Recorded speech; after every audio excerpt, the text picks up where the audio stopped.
Welcome everyone to our November 3rd Thursday. Welcome also to those of you joining us on the YouTube live stream. As Becca said, my name is Sarah Renee Beach. I'm the program director with the Writers League of Texas. Tonight, we're following up with our three debut authors who joined us back in August to talk about all things pre-publication.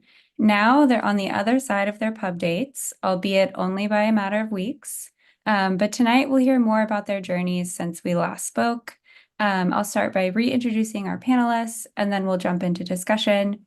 But I do want to mention that the last portion of our program will be dedicated to audience questions. So if you have a question, please submit it to the Q&A box. You can find that on your Zoom toolbar. And without further ado, I'm going to introduce our panelists. So our first panelist is Sarah LaBrie. Sarah is a TV writer, memoirist, and librettist. She was most recently a producer on the HBO and Starz television show Minx. She has also written on Blindspotting, Made for Love, and Love, Victor.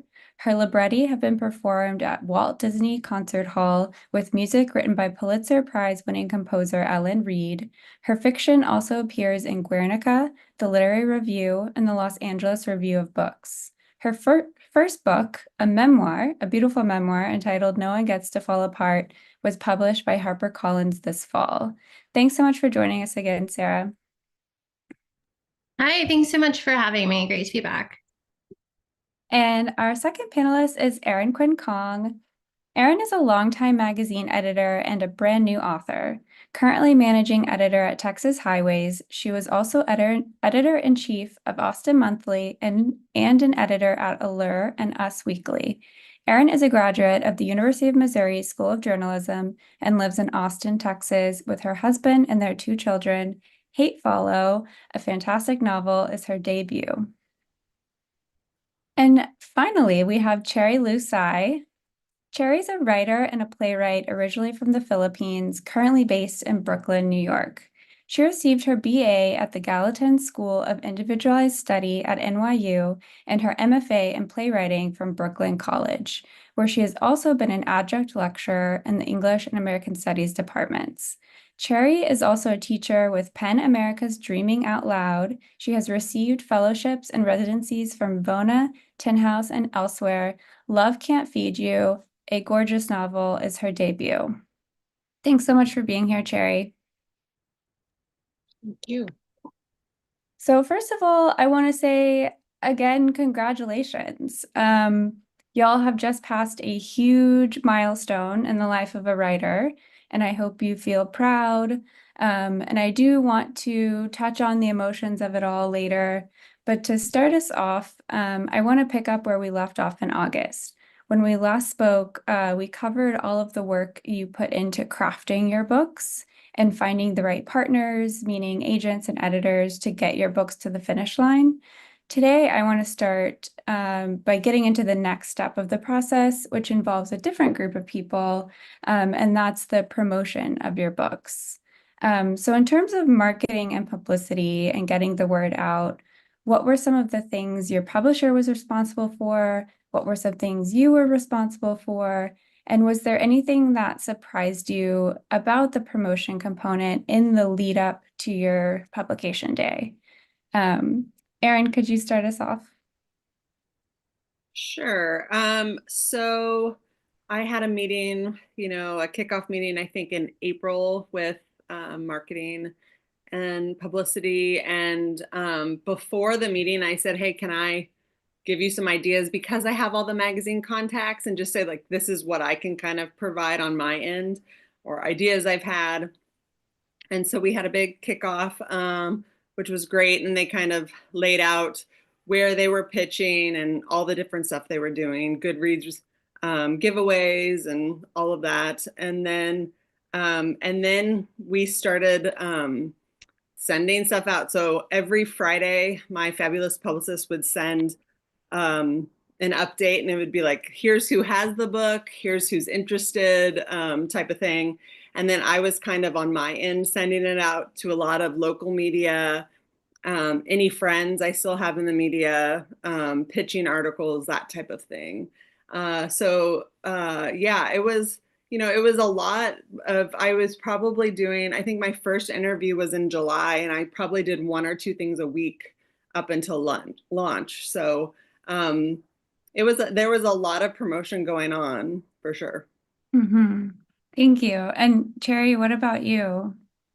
Yeah, similarly to Erin, I think my kickoff meeting was in April, and I unfortunately do not have contacts or anything like that. Actually, this whole process, one of the things that I learned was how woefully unconnected I am, because it helps a lot when you have people who you can rely on, or you know basically having a network of folks who have it in their best interest to have you in their best interest, and so I realized that, oh, I don't know that many people who work in this particular department, and that became a big source of anxiety, and I already have anxiety over many things, but anyway, um so there was that. And I think also in July I had one interview, so that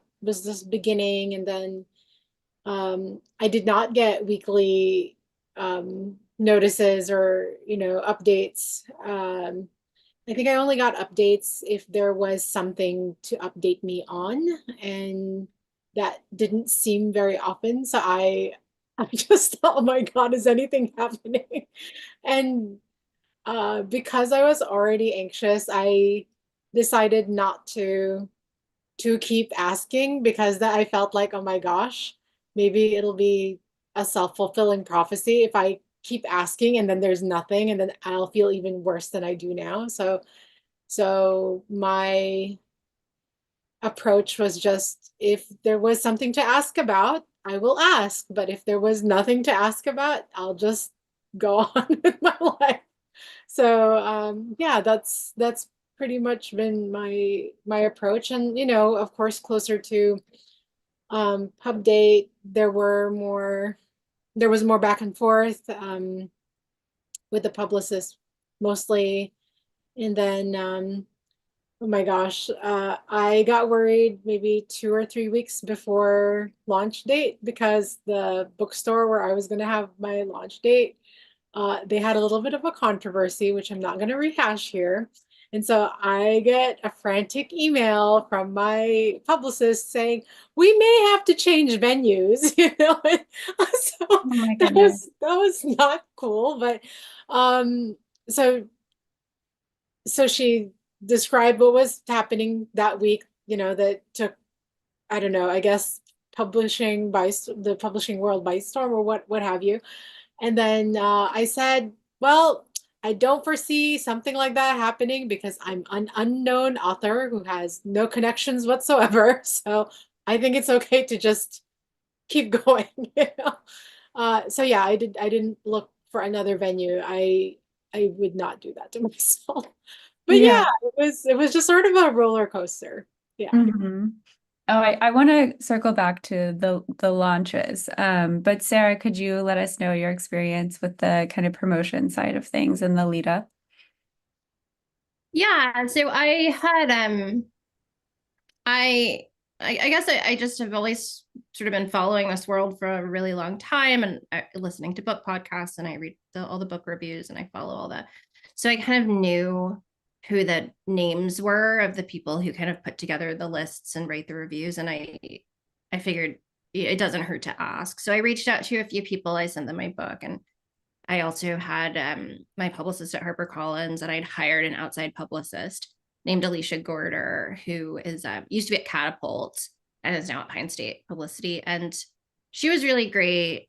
I didn't have the sort of weekly updates from my Harper publicist, because she was working on the national level and these sort of big, like pitching Fresh Air and the Times and the morning shows and that kind of thing. And which, like, I didn't get any big radio shows or big TV shows, but um my publicist that I'd hired, Alicia, was somebody that I felt like was more in the niche literary world, and I could kind of talk to as much as I wanted, and we would bounce ideas off each other. So we had put together our own list, and then my Harper publicist had put together her list of like big names and big reaches. And between the three of us, I was really happy with the days that in the lead up. I kind of had absorbed a lot of the data out there that says that nobody's reviewing books. It's impossible to get attention for your book. And that ended up not really being the case. I got on some big most anticipated lists. I was on Oprah's most anticipated and the New York Times books to read in October,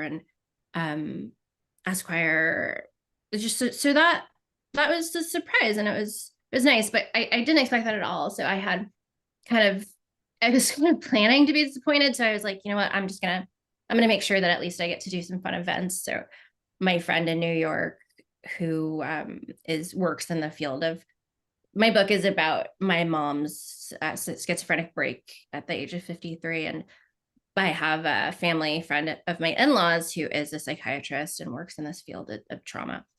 And so she offered to throw me a party in her beautiful apartment in New York. And I was like, absolutely, yes, let's have a fancy party. And we did that. And my agent and publicist and editor came, and all my friends from college who live in New York. And that was really fun. And then I asked NYU, where I graduated from, if I could do the alumni reading, and they said yes. So it was kind of a combination of me being really type A and just being like, I'm going to force something to happen. And then some really good things happening kind of just on their own and through, I'm sure, my publicist's machinations behind the scenes.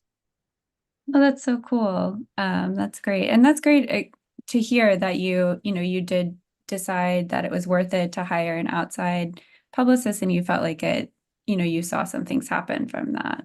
Thank you for sharing that.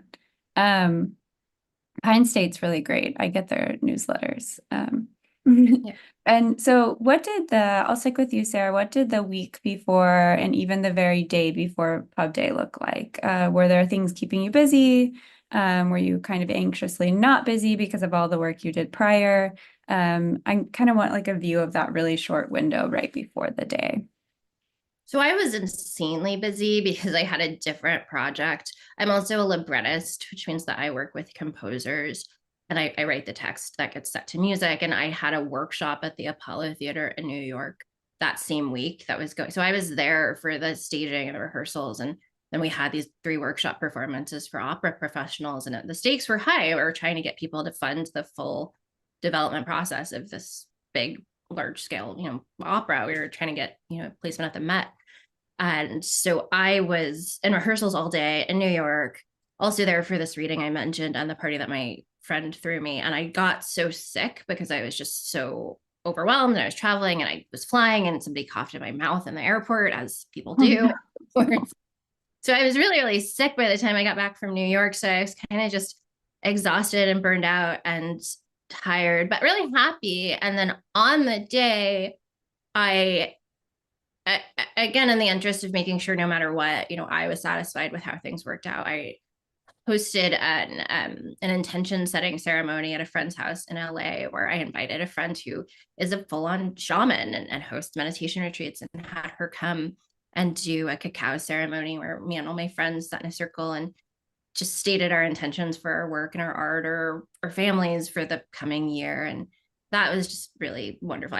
We had food and drinks, and it was just like a lovely little, let's support each other and love each other and tell each other how much we love each other, and kind of a blessing for the book that I'm just so glad I did, because I was so overwhelmed and busy and tired, and going from reading an event and reading the next day, I left for a book festival, and I just to be able to freeze that moment in amber and have the emotions of it, of just the excitement and the happiness and all my friends and all the love, and that I'll never forget that. And I will always have that memory. And I would really advise anyone who publishes a book to do that on the day that it comes out. Oh, that's really beautiful, and not something I'd ever heard of someone doing before on that day. And I'm definitely going to take that down, take that with me. Thank you. Erin, what about you? Can you walk us through that kind of week before, the day before, what did that look like for you? So the actual week of publication, you mean? Yes, right after the day. Yeah. So it was crazy because my kids, for the first time ever, had like Thursday, Friday off. So they had Thursday, Friday off, and I had family come in town for the book launch. And then I was supposed to do a radio show on Monday and it got canceled. And I'm actually really glad. And I think now knowing that that whole week should just be nothing besides like your launch or any book stuff. The promotion stuff should not be there. It was just too much. And so on launch day, my editor, when she had bought the book, she had said, because of my subject matter of influencers, she was like, you should do an Ask Me Anything on Reddit. And so they arranged that for me. So I did that on noon, at noon on launch day. So I was sitting and like typing furiously because you just have an hour. And that was pretty intense. And then from there, I had to like, go get stuff and look nice and all that stuff to get to the launch. And I had my launch at Book People, which was amazing. It was so great. It was like a wedding. It's like all your favorite people in the same room, to support you. So that was wonderful. And then on Wednesday, I had the day off work and I just was on my couch, just kind of done. But then I think on Friday, I took over my publisher's Instagram, which was way more intense than I thought. So I was on Instagram for like 4 hours straight. So that was a big thing I did. And I think Thursday I went back to work and then Friday was Instagram. So I was still doing stuff. But yeah, now in hindsight, I think maybe having that week kind of clear would be nice because it just is so intense already. But it was fun. But there are definitely a lot of emotions of just feeling like you have to look nice and get all your talking points and not mess up anything and being the show at the book launch. So it was fun, but it's a lot to absorb for sure. Yeah. Oh, that is a lot of pressure too to have your publisher's Instagram. Yeah, it was a Yeah. lot. I had kind of planned ahead, but even like just in the, you're actually in there trying to do it and just the posting, my phone was like on fire. I was really I have like a counter on and I was on Instagram for 4 hours that day, with Wow. just all the posts and the replying to stuff. So yeah. Well, thank you for sharing. Cherry, what about you? You mentioned getting, that mildly distressing email in the 2 weeks before, and you decided I'm just going to forge ahead with the plan. But what did that week leading up to the day and right before look like for you? Yeah, it was stressful just because I felt like I didn't have a lot of control on certain things, but it's just how it is. And then even though I have certain ideas of how things should be, it's never how you imagine it. I was really happy at the turnout. It was more than I expected. I thought nobody was gonna come. I'm trying to promote it, but I don't know. And again, I've had a more insular life the last few years. I mean, partly the pandemic, partly just things that have happened for me personally. So I didn't know who would show up, right? So I was surprised at who came. I had one of the things that made me happy was several students had shown up, and some of them I hadn't seen in over 10 years or 5 years or whatever. It was a length of time, and that they had just seen that I posted about it and they decided to show up, and I was so thrilled that, oh my God, like you guys showed up. And yeah, I don't know. This whole publishing thing became an existential thought process for me about values, about um, mostly values, and also what I saw success looking like. Because of course I want the big things, and also to just backtrack a little bit, not to say that nothing happened with my publicist. I was very surprised at some things that did happen. So I did get some national coverage. I mean, just I think it's yesterday. I don't remember days a lot now. I got featured in Vanity Fair. So, the book got featured in Vanity Fair. So I was book of the week in People magazine. I mean, shocker, I did not expect that. And I had a big, the layout was pretty prominent. So those were shocking things. And so each time that was happening, I was just so grateful that anything happened, because like I said, I didn't expect that in trying to do this, because when you're before you see all of this, right? The how the sausage is made, you're over there in the outside going like, I dream one day of being a published writer. But then when you're there, you're like, oh my God, there is so much happening. And then that dream that you had before, it almost seems like not that it was that you've not accomplished it, you've accomplished it, but it's not what you think it is, I don't know how else to talk about that, but yeah, it just this whole journey is very existential for me. And like actually for the other panels, like with Sarah's and Erin's, but I read your books, and as I was reading them, I just kept thinking about my life, and thinking certain choices I made before. And then with Sarah's book, which is brilliant and everybody should get it, like it made me think about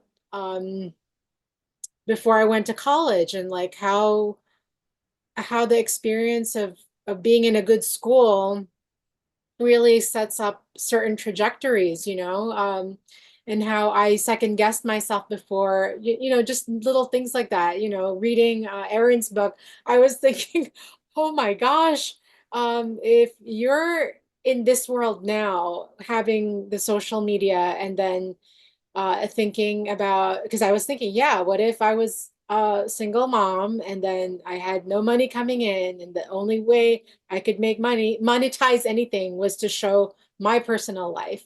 Where does that, especially now I have a kid, I'm thinking, would I show her face in social media? So those are like salient questions that both Sarah's and Erin's books are bringing out. So even participating in this panel, and from the talk from before and then now, it's part of the existential journey for me.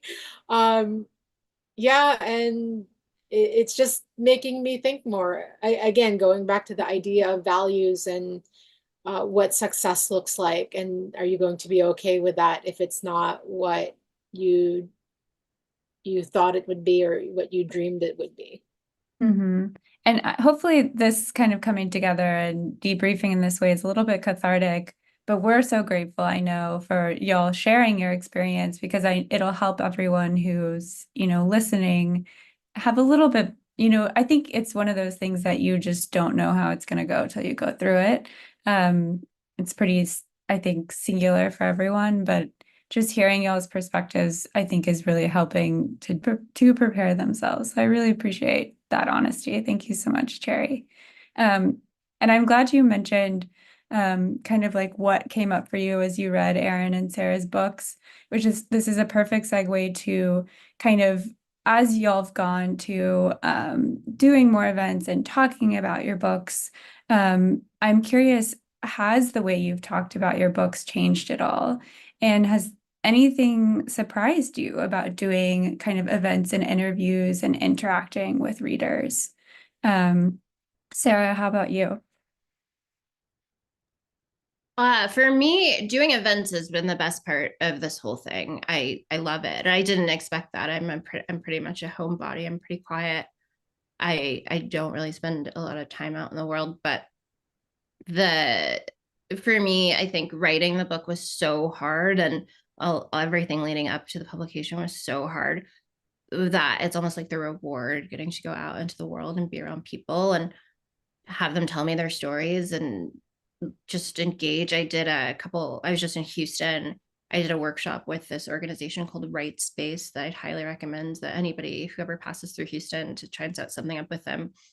And we did it in an indie bookstore that's owned by my childhood best friend. And so it was just the most wonderful thing. I mean, local writers came and we talked about memoir writing and my approach and their approach. And we did exercises together and did more intention setting. And that was just, it was just the best. And every event I've done, the people who have come have, just been so thoughtful in their questions and the way they talk to each other and the way they talk to me. I've been doing events with co-presenters, and the relationships that I've built with those people and with bookstores have just been so life affirming, and just made I would love to just travel and talk to people for the rest of my life. I love it. And I think the way that people have greeted the book has definitely changed. It's made me more confident as a person and a writer. And I feel like I talk about the book with much more confidence because, again, I went into this sort of expecting absolutely nothing to happen. And I guess I was like, well, hopefully, maybe I'll earn out my advance, because I didn't understand how that math works. I'm probably not going to earn out my advance because you have to sell so many books to earn out your, like, more books than it seems like there are even readers in the country. Like, it's really, that math is really not working in our favor. But the success for me has been the conversations I've been able to have doing these events, and even the podcasts and the emails I've gotten and the messages I've gotten, and just talking to people. And yeah. Oh, that makes me so happy to hear that. I'm glad. Erin, what about you? Has the way you've talked about your book changed over time? Has anything surprised you about doing events? What's your experience been like? Yeah, so I think it's been really interesting for me just to hear people talk, because it is like mother-daughter and kind of whose side people are on and who really identified with something.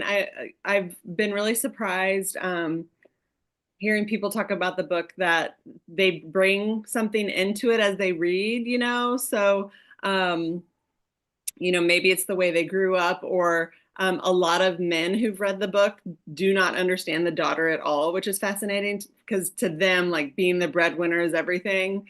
So it's just been really interesting. As for events, I wonder if Cherry and Sarah, like, it sounds like Sarah maybe isn't, but like for me, I enjoy doing the events, but then after, I have such a hard time kind of coming down, and I spiral about like stuff I said, even if it's nothing. Or I did quite a few podcasts, and then later I would be on the couch and be like, oh, I said just stupid things. Like one podcast, I said something about writing being a hobby.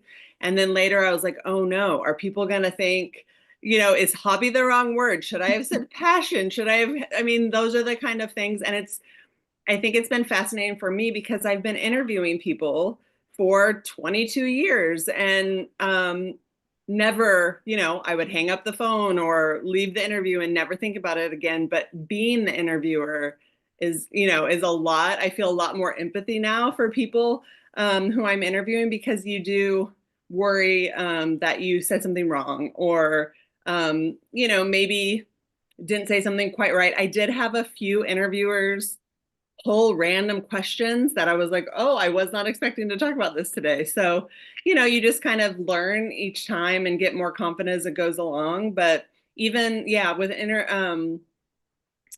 the events, that's been my hardest thing, is just feeling like this high and then like not being able to sleep that night. That's been really hard for me. Oh, I relate to that so hard.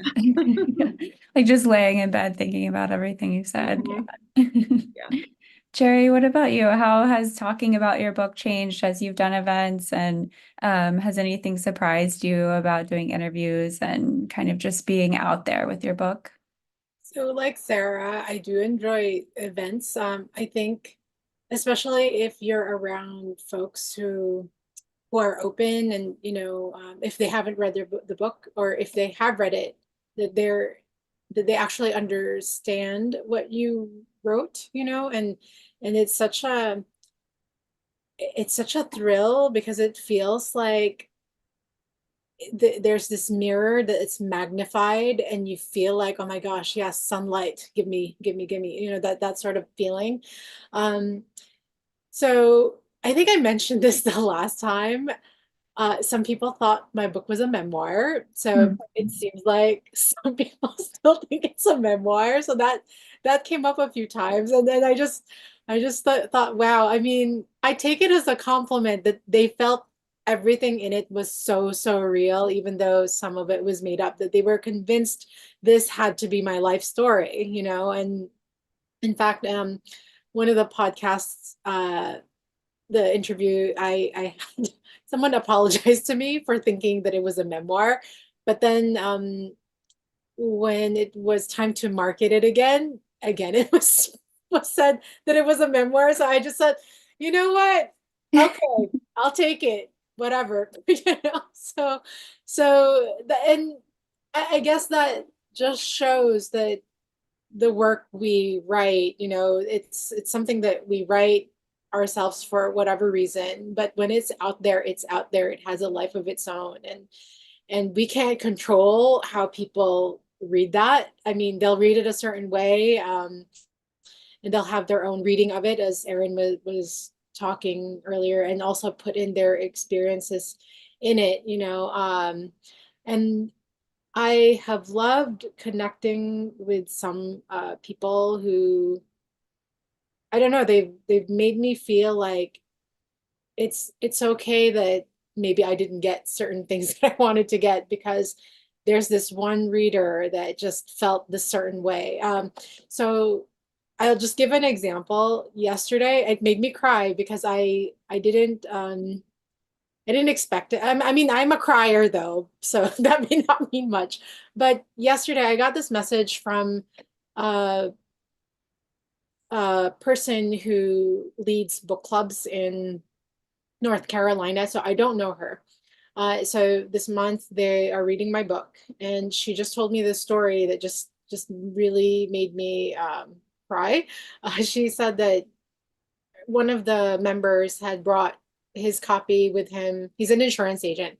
He brought his copy with him to an Asian restaurant, and then the waitress saw that he was reading it, and then she's also looking for an insurance agent. And when she saw him reading the book, that she felt she could trust him because she was also reading the book, Oh, and wow. then this, the person was telling me that you don't understand how your book is like magic, and just that made me cry because yesterday was a little bit hard I mean, I have a lot of hard days, but yesterday was hard. And when I read that, I got emotional because it's like, oh my God, that you were that there's some kind of synergy happening because my book is out there. That's amazing, and I hope more things like that happen, and that if that happens, people let me know because I'm not gonna know.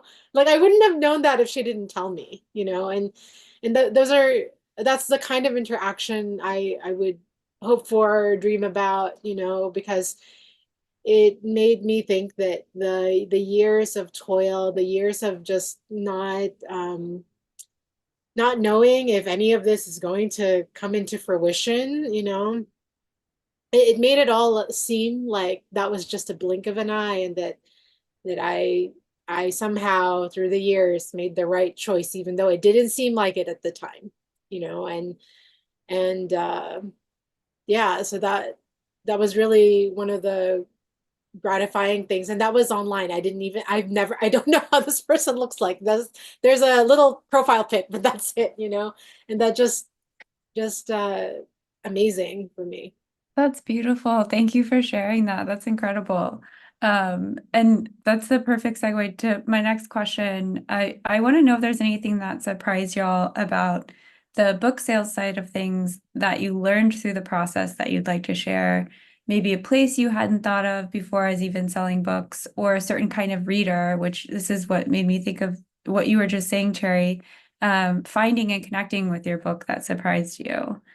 Erin, what about you? So personally, I feel like the whole sales thing is still really opaque. I don't know if you guys feel like that. Um, I've gotten some like really nice messages. I had a woman say, so my character has 4 kids and is an influencer. And she was like, I have 4 kids and I'm like a bookstagrammer, and it really got me to think, that kind of thing. And then it's been really fun. People have sent me photos. Oh, here's your book in Seattle. Here's your book at this library. Here's your book here and here. That's really cool. But I still, I don't really know, like, sales wise what's going on, and maybe it's just too early still. So that for me, yeah, I don't feel like I know that much about it. But on the other hand, I don't know if I want to know that much about it mental health wise. It may be nice to just not. So yeah, that I don't feel like I have that much info to add really. I don't know about Sarah and Cherry. Yeah, what do you think, Sarah? I learned how much booksellers influence sales. You think I went into it being so careful about what I would say on podcasts and in interviews, and it just doesn't matter. I have a friend who reached out to me. We went to grad school together and we'd lost touch, and now she's managing Book Soup, which is one of the biggest indies in Los Angeles. It's on the Sunset Strip. And she ended up being a huge advocate for my book, and we reconnected as friends, and she threw a little party for me for the staff in the store, put my book right by the register, made a reel of me signing the book, took me around to introduce me to like other booksellers. And I'm a bestseller at that store because of her, but it wouldn't have happened otherwise. And then meanwhile, I was in Houston. I walked into Brazos bookstore. My book is on the bottom shelf in the back, and you can see the books on the table are Rejection by Tony Timotei, which is like a big fiction book of the fall, Ina Garden's memoir, that Elvis memoir that's open Oprah's book club book. And those are the books that are on the front table at every other bookstore, every bookstore where I don't have a best friend who runs it, right? Those are the books that are going to earn their advances back. And it's because the booksellers are prioritizing those books. And I have a theory that people really want to be in community with others. So if they're going to read the book that everybody else is reading so that they can talk about that book and be a part of that larger conversation. And that's what really sells a book. It's not just necessarily that the book it has a great story or has great writing. I mean, that matters a lot, but so many books have that. It's the books that people can come together around, and booksellers are what determine that. It's not anything else. And it's not necessarily something that you as the author can do. A lot of times that is really on the publisher or the sales team at the publisher, kind of setting up those relationships completely. You're totally in the dark about how that's happening usually. Mm-hmm. But that's great advice about, having connections with booksellers and having a relationship with your local independent bookstore and making friends in those spaces. That's really great. Cherry, what about you? Is there like anywhere like book selling wise that you were surprised that your book landed, or a kind of reader that connected with your book that you were surprised about? I feel like it's still too early for me. Plus, unfortunately, because of my situation, I'm not going around. Like, I'm always with my baby, so I'm not Mhm. going around doing the thing. Like, I have had to take my baby to my in-person book events, and so like half of me is thinking, oh my gosh, do I have to feed her now, or do I have to, like all these little things. And so I part of me feels like I'm missing out on some of the things that I should be doing, like making friends with booksellers, because I have heard this also about um having personal connections, if you can, with a bookseller, as actually indicated by Sarah. And I don't really have that, right? It's not right now, it's not possible. And I've had to try to divorce um myself from this idea of, I know I should be doing, or I think I should be doing, not that I know, I think I should be doing XYZ, but I have this other reality where I have to pay attention more to XYZ, again, personal life. And so I am just always wishing that it could be better. I'm open to doing like conversations with people through Zoom or whatnot, right? But then scheduling something in person, it's so difficult. And that's something that I wish that was a little bit different from my experience right now, but it can't be helped. I'm not going to exchange my kid for, Yeah. so that would just be a whole other kettle of fish.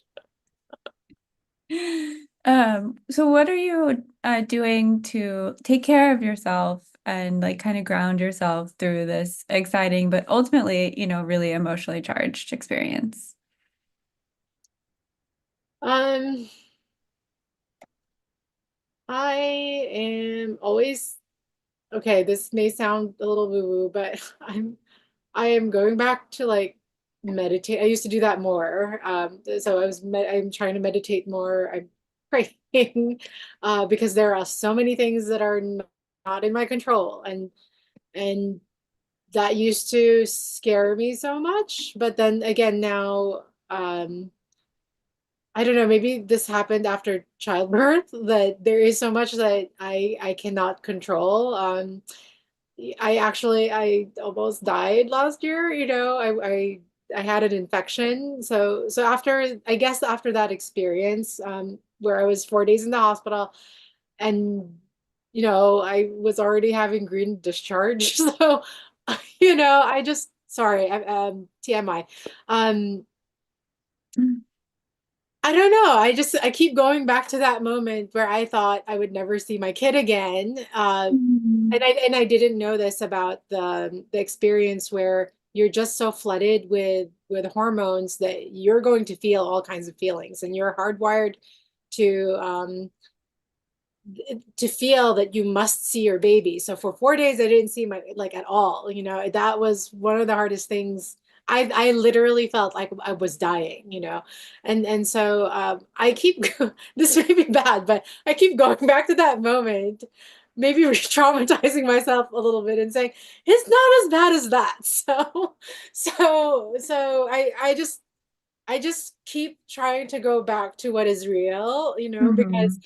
book sales, yes, success, yes, all of that. And then um I just felt like everything is relative. Plus, going through postpartum depression also.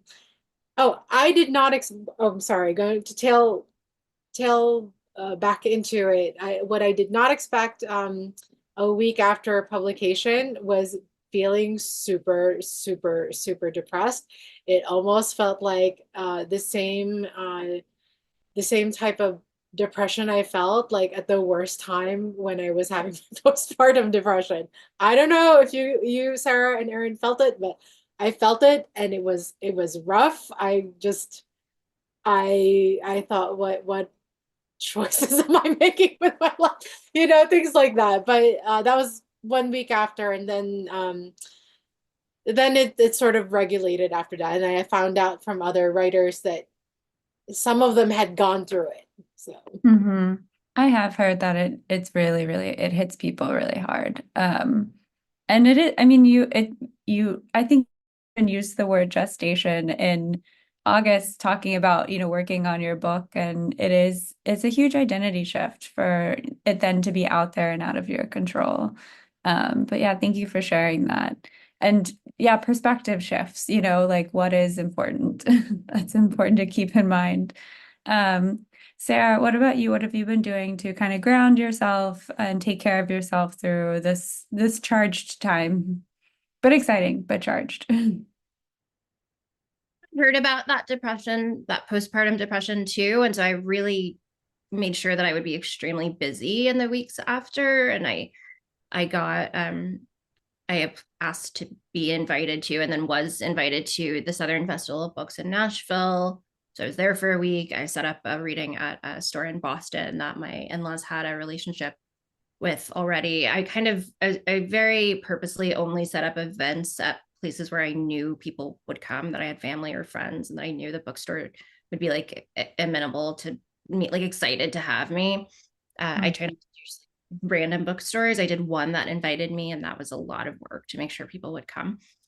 So I stayed very busy. I made sure that I had travel plans. I went from, I had my launch here. I went to Nashville, I went to Boston, came back, did a bunch of events here, left again, went to Houston, leaving again in a week to go to Florida. I would say the one sort of practical advice that I would give is when you're traveling for your book, don't stay with family or friends. Stay at a hotel. Just eat the cost if your publisher won't pay for it.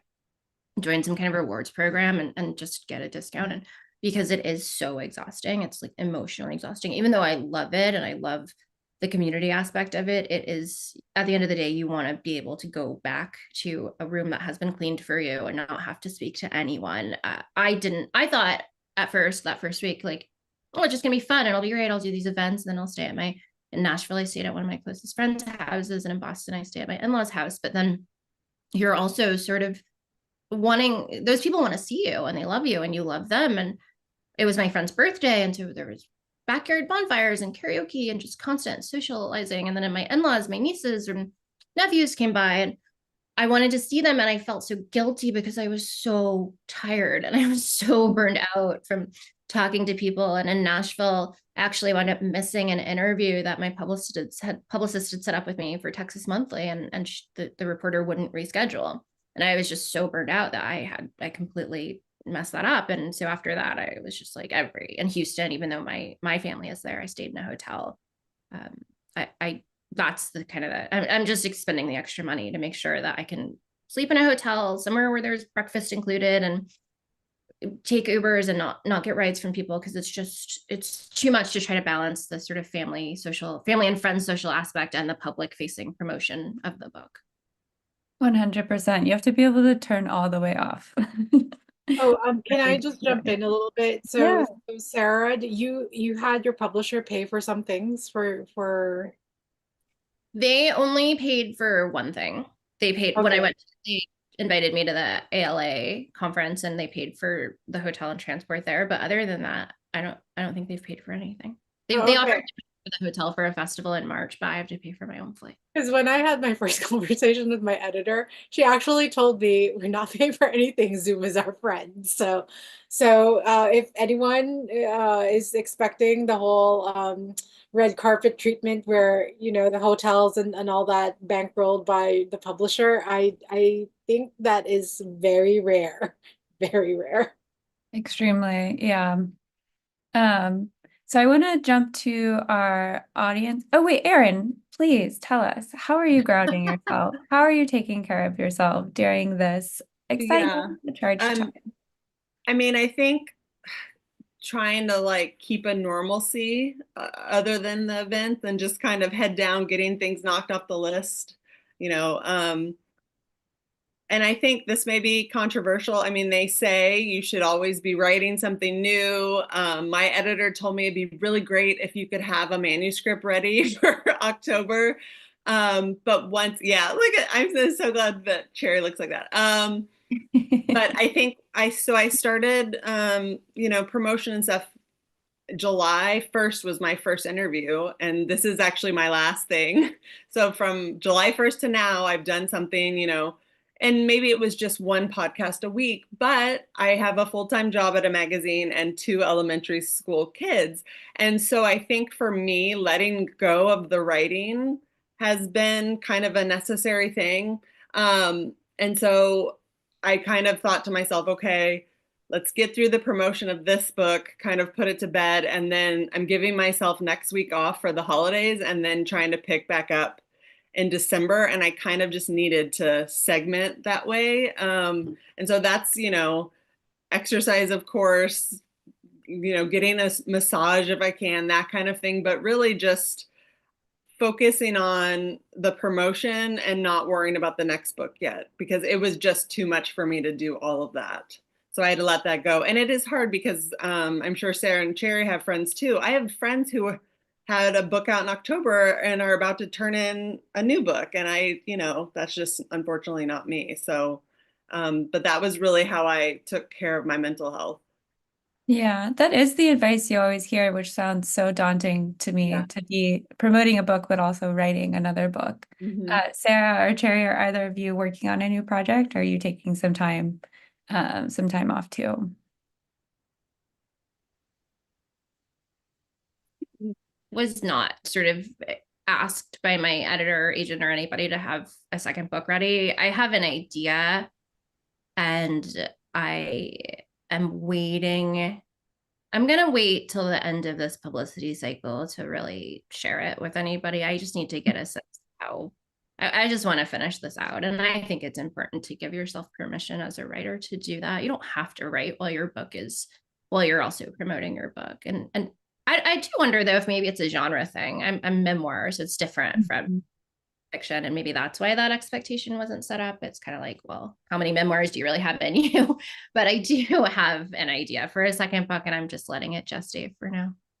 Oh, that's exciting to hear you have an idea. And yeah, that is true. You have to live your life in order to then write about it.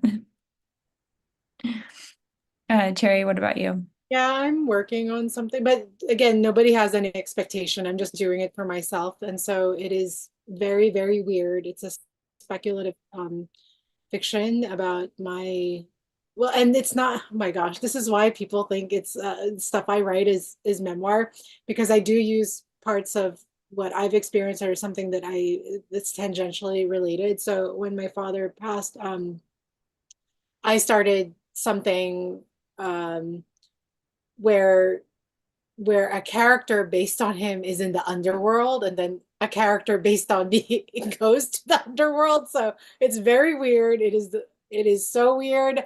I don't even know if anyone's going to touch it, but I'm just writing it for me right now. And also because I'm going through the postpartum stuff, I also wanted to put that stuff in a place. And so I think this book is becoming that place, so it is weird. That is all I'm telling you. It is very weird. That sounds so I don't know if exciting. anyone will like it, but it's for me.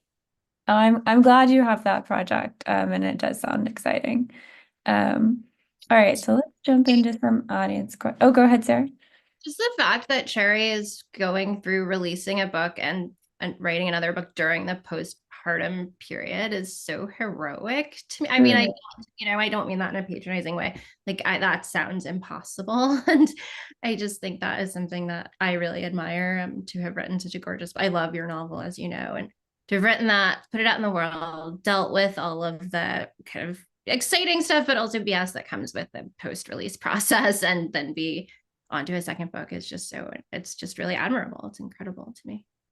It's so weird because it feels like it's helping me keep sane, even though it sounds insane. I don't know. I live in the twilight zone. I don't know what to say. Truly, yeah. Thank you for pausing on that and saying that, Sarah. It really is a huge feat. And thank you for like sharing all of that with us and being so honest about the experience. So let's look at what we have in the Q&A. Here's a question. What type of social media presence did you have prior to publication, and how have you used free platforms to promote your book? Erin, I'll start with you. So when I got my agent, I started a brand new Instagram. And so that's kind of my primary thing. And then my writing group and I started like a newsletter. I just had a brain fart. What's the newsletter service? Oh, Substack? Substack, yeah. Yeah.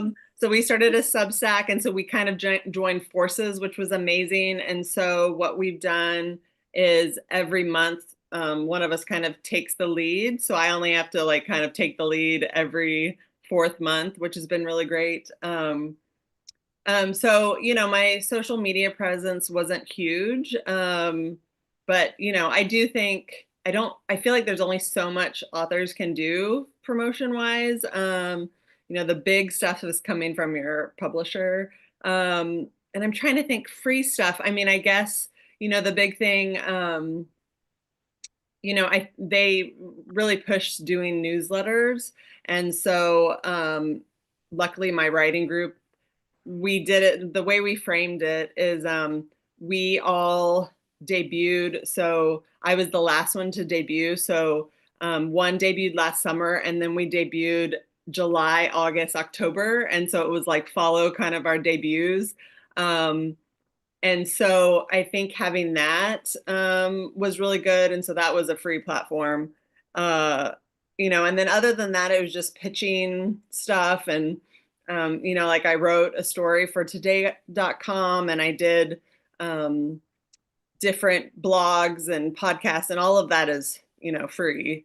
It's just your time that you have to fit it into your schedule.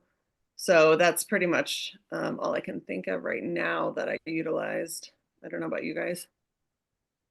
Yeah, Sarah, what about you? What was your social media kind of presence like before, and how did you use it for book promotion? I had a small personal Instagram account that I used more or less. I had started it in 2012 or something. I was almost never on it. I barely posted anything, and then I was more active on it last year because I was volunteering with shelter dogs and networking them and trying to find them homes. And so that was mostly what I had used it for, was for the foster dog volunteer work that I was doing. And then turned it into, I started a different account for that and turned it into my book account. And I'm really glad I did. I do think Instagram is a really, really important promotional tool for books. And if you're not on it or you don't feel comfortable on it, you should get on it. It's just too hard for debuts to surface without having an online presence, unless you are the big lead title. Uh, um, you just have to like bite the bullet and do it. And then I started a TikTok. I have no idea if that's made any difference at all, but I just figured it couldn't hurt. Oh, I was curious if any of you were on TikTok. That's the one thing I'm not on, and I'm always so curious what's happening on there. But I hear that's the place to be for books too, TikTok and Instagram. I think it depends on the genre. I think for me, nonfiction, it's a little bit harder. I think for genre books, there again, people want to be in communities. If Hmm. be a book that a big influencer is promoting, then it does make a huge difference. But otherwise, I'm not really sure that anyone's even seeing anything I'm doing on there. Yeah. Cherry, what about you? What was your social media presence like before, and how did you use it for book Yeah, promotion?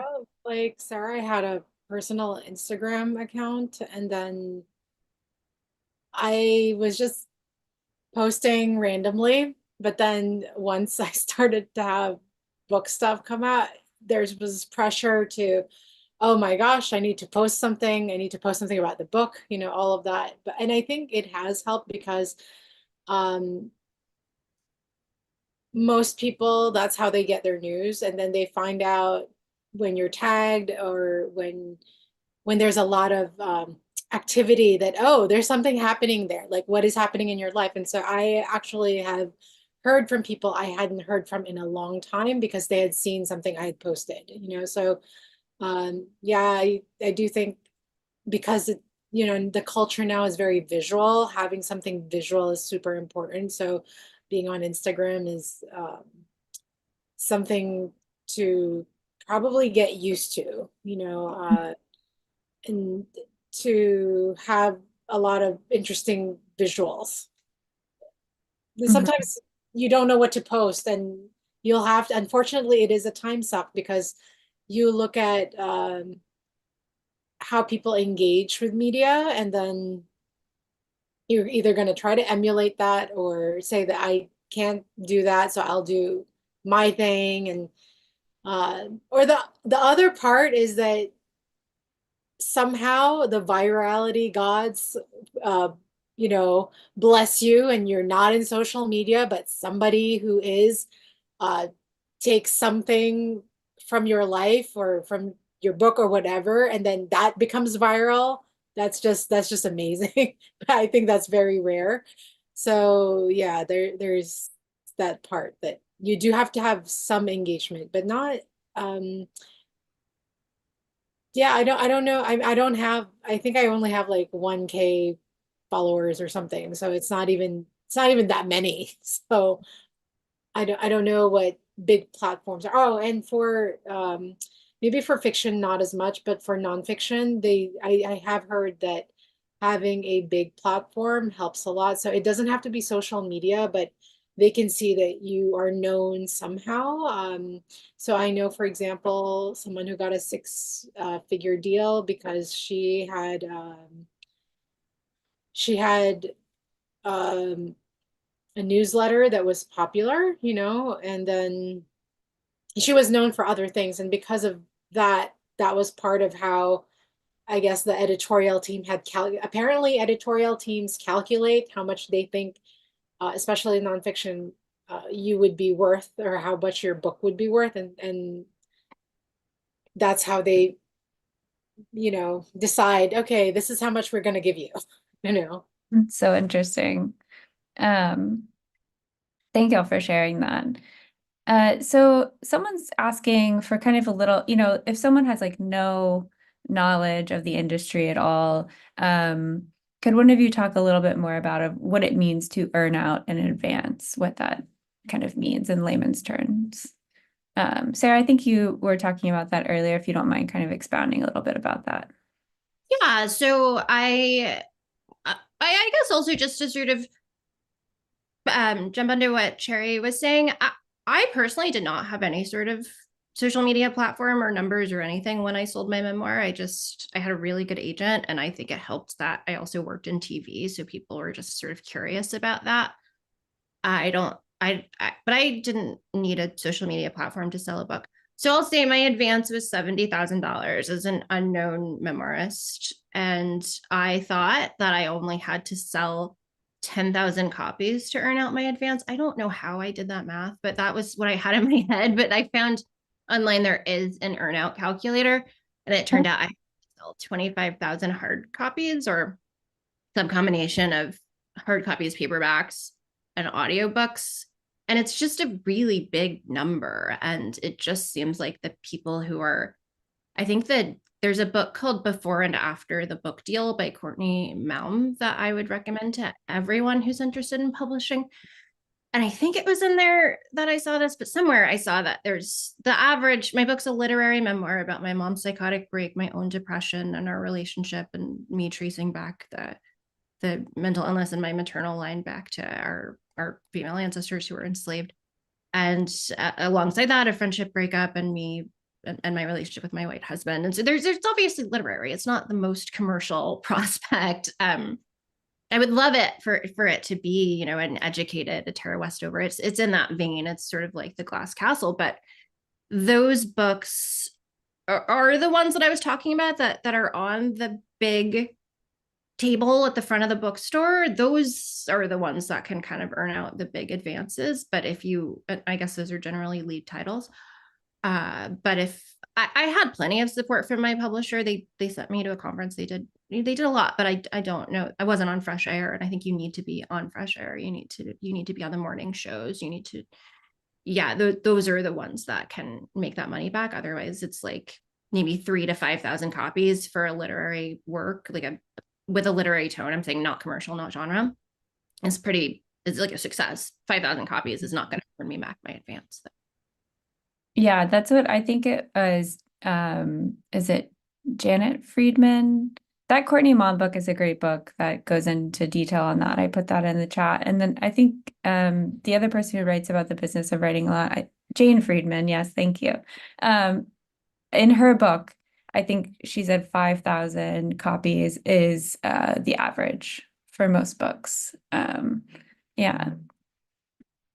Which is interesting. I mean, it's just interesting to know this. Oh, and I just wanted to jump in since we're in this topic. So a lot, I mean, I was also feeling like this before, because we see the splashy big names with the big advances, and that's what everybody's talking about. I know in my writing circles, that's what we were talking about, like, oh, so and so got this and this, partly because a lot of people get so curious on that book, and it can drive sales later on. But the flip side is that if you don't earn out, and if you want to have a next book, and then this idea of earning out means that you, like I think Sarah had explained it, that you earn the whatever advance you were given through your book sales. And remember, depending on whether it's a hardcover, a soft cover, audiobook, that's like what, $1, $2, 30 cents, something very small. So it takes a lot of books. Just because you're only earning a percentage of, yeah. The author only gets 15% or 10% or whatever based on the format. And yeah. Yeah. It's like $1 or $2 a book, right? That we get. Yeah. For the hardcover. And I think for paperback, and then there's mass mass market paperback or something like that. So those are even smaller and smaller. So it takes a lot to earn out the advance. And so when you hear authors earning out their advance, that's a big deal because it means they're bankable. It means they can sell or what have you. I have met authors who are mid-listers, so that means they already have their second or third book, but because they didn't earn out their advance, so they don't get as much money as their first offer. I mean, I'll be frank, I only got 50, but that's decent, that's modest. And people, and I have people in my writing circle who have gotten like between 200 to 400, 500, and I see some of them always trying to push their book because they are worried about earning out. And Mhm. then because now they have that specter behind them always looming, they're scared that, oh, what about my second book? So there's actually, so some of them have actually a block on writing because they want to recreate that first book, the buzz of the first book. So that's so people thinking, oh, I have to have a big advance, not necessarily.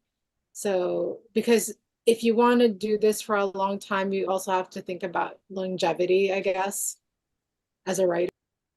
Mhm. Yeah, that's great advice. And yeah, Becca, thank you for saying that. Keep in mind, books can be considered successful even if an advance never earns out. The publisher's making money. Yes, especially based on those percentages y'all just laid out for us. So I want to just ask you all one more question. Now that you're on this side of things, what would you have liked to have gone back to August, Cherry, Erin, and Sarah, and said to y'all, what advice would, or, another way to say it is, what new advice do you have for us now that you're on this side of the process? Erin, you want to start? Well, it's funny. I was just thinking, I think you can tell from all of us, like, we wish we got more or done better, but like, I've been watching Sarah and Cherry, and it's like Cherry was written up in People, which is amazing. And Sarah was written up in the New York Times, right? Amazing. So my big thing is I got chosen. I'm going to be in Hudson News and newspaper, or I'm sorry, and airports in January. So like, we've all gotten really great things. And so it is, I think, as authors, you're like, oh, but my friend got this that I didn't get. And so what I'm trying to hold on to is that a year ago or a year and a half ago, before we got book deals, all we wanted was a book deal. And so like just making this accomplishment and like hitting this dream is so amazing. And so I've been really trying to hold on to that because it's so easy to focus on the publicity we didn't get or something not coming, not being on a list or whatever. But at the end of the day, like, this is what we all hoped for and we got it. So that's what I've been really trying.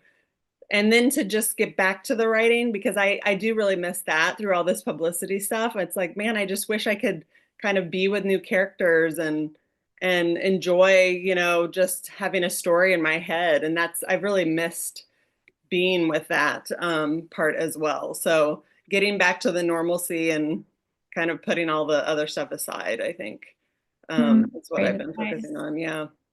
Great advice. Cherry, what about you? Yeah, I guess especially now when the end of lists are coming, I will echo what Erin is saying because it is hard not to spiral when you're in it because it's hard. You're thinking that um, it's like your child, right? And then you're saying it feels as though people are rejecting your child and it makes you angry and want to hurl things at people. So it's like, oh, my child didn't make it to the beauty pageant. Like they think my child is ugly. So that's how I've been thinking about it. And you know, I always have to also remind myself that there were things that happened that didn't happen before, same like what Erin said, and also that This has only been like what, for me, 5 or 6 weeks after publication. There is a longer life, that this book will have with or without me. And I don't know what that's going to be like. So I have to let that go. The only thing I can do is sort of, um, I guess, keep thinking what my expectations are and like managing them, and also working on the next thing. I think that's probably one reason why I am working on this new book, just because it's keeping me grounded. It's keeping me feel like I'm not a has-been yet, because the book came out, and that means that's it. You're a has-been. So I was thinking, okay, I did a realistic fictional piece. Now I'm going to go the opposite way, where like no holds barred. Like I'm going to do whatever the F I want, and so that's been freeing for me. Yeah, and again, there's only so much you can control. Truly. Well said. I'm glad you mentioned the longevity too. Your books will have long lives. And we really did catch you all in the thick of it. So that's kind of on us. Sarah, what about you? So I didn't expect anything at all. I had been writing a novel before this that I thought was going to be the breakout novel that I really had such high hopes for, and it failed so miserably and so disastrously that I couldn't see good things happening. And then so many amazing things have happened. I've been actually really, really, really, really happy with the way the rollout has gone. I wanted to get reviewed in the Times, and I did. I was an editor's pick.